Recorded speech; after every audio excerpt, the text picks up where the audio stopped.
Hi, welcome to SCW, the wrestling channel here on YouTube.com. Thank you for choosing the channel and choosing the video. Subscribe right now. Leaving the comments in the comment section, like and share the video as well. This is the Elimination Chamber 2017 predictions video for you. So we've got a number of matches to go through, and just to quickly say that I'm not actually very much looking forward to this particular pay-per-view. Not to be pessimistic from the start, but I do have a fear that this could be kind of similar to the ECW December to Dismember pay-per-view from 2006.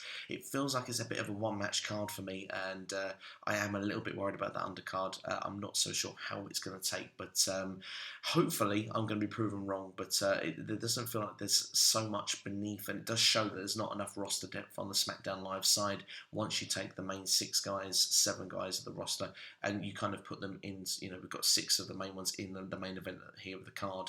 We've got the other main event caliber talent, and against someone that you clearly know he's going to win against.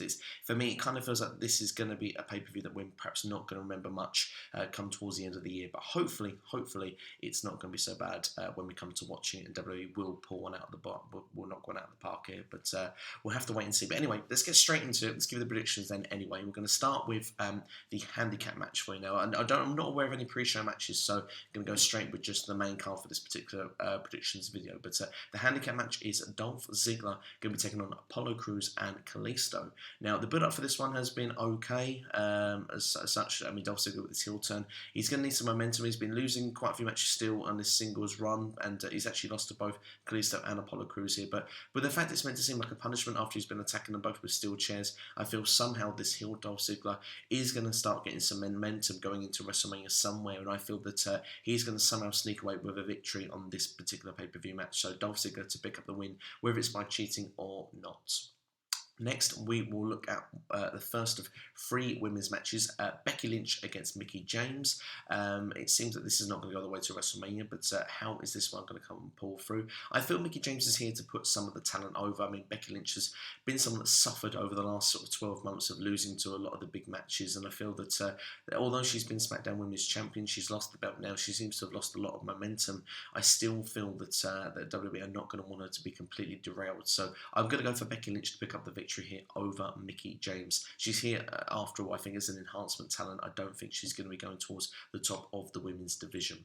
Next, we will look at another women's match. Will be Nikki Bella and Natalya. Now, fair play to these ladies. They have tried to do something different, a lot of outside of the ring angles to try and make this work. Now, some of the things have clicked, some of them haven't. Some of them have been bloody awful to watch, to be perfectly honest. But I did like the Talking Smack segment we had this week with Natalya attacking Nikki Bella there, and also with pulling her head, where she's Nikki Bella's head smacked the glass. It seemed quite painful looking at the time. I do think when we come to pay-per-view that Nikki Bella is going to go over here. It seems to all get the payoff, I feel, kind of instantly here, and then we can move on to a different program. So it's been building since Survivor Series, which is nice to see, some continuity going for a good couple of months. I think Nikki Bella, though, is going to pick up the victory in this encounter. Next, then, we'll look at the last of the women's matches then on this particular card. It's the SmackDown Live Women's Championship. Alexa Bliss defending against Naomi. Now, of course, it's been classic booking here, classic WWE. Everything's gone in Naomi's favour. It looks like the belt is going to be hers. I mean, of course, she'll be taking it into WrestleMania, to where she's living right now in Florida. If she does win, she's picked up 2 victories over Alexa Bliss as well.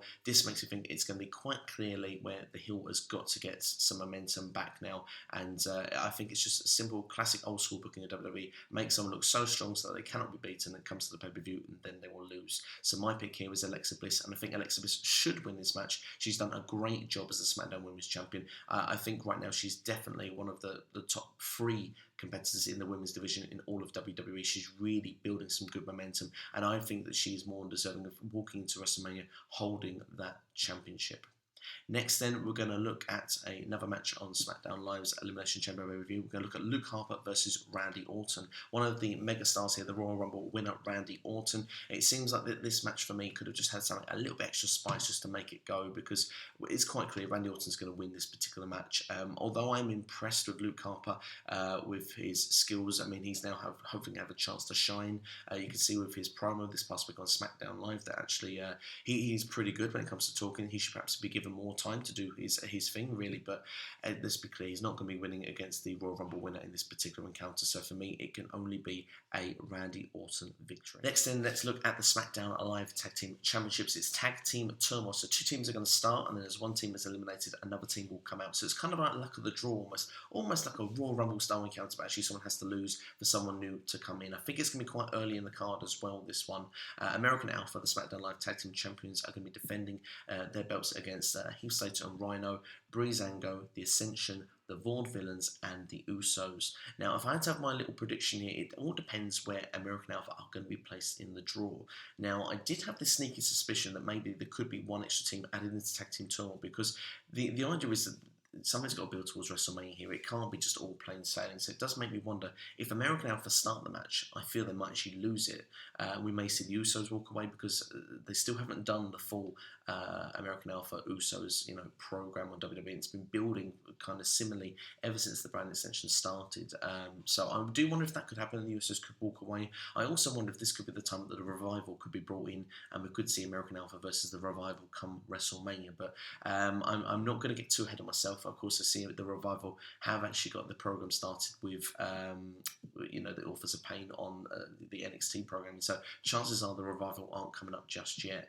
But I am going to make the prediction, because of the fact that I believe that the SmackDown Tag Team titles have made the hot potato. They have swapped around a lot. That I am of the belief that American Alpha are going to win this match. So I'm going to throw my money on American Alpha, but I wouldn't be surprised if the belts do change here. I think this is perhaps, for me, the most unpredictable prediction on the entire card. Right, and last but certainly not least, then let's get to the main event, the Elimination Chamber itself. Now, John Cena defending the WWE Championship 2 weeks after winning it inside this structure, which is apparently going to be slightly different, a slightly new chamber. So I'm not entirely sure what the change is going to be, but I imagine we're still going to have the 4 pods, people standing in the pods as well.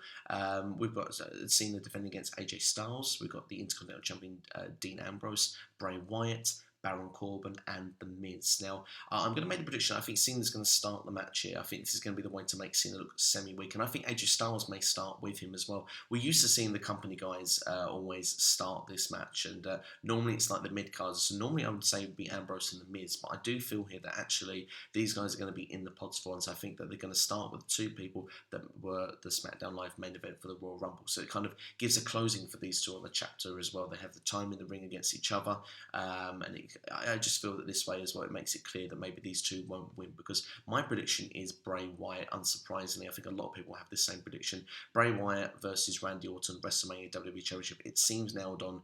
I think that that's going to be the case, and I do think that Bray Wyatt perhaps will beat John Cena last. We'll have to wait and see how it's going to play out, but I think that is going to be what's going to happen. I think Baron Corbin will be 3rd or 4th in the match. I think he'll have a good showing as well. I do expect Corbin to get 1 or 2 eliminations in the match, particularly over Dean Ambrose, because I think that them 2 are going to have a program at WrestleMania. So that's my predictions there for you there, all in one little video for you there. Elimination Chamber predictions for 2017. What are your predictions? Let me know in the comments below right now. Subscribe to the channel if you haven't already. Hit the bell on top as well. Keep up to date with all videos as and when they are posted.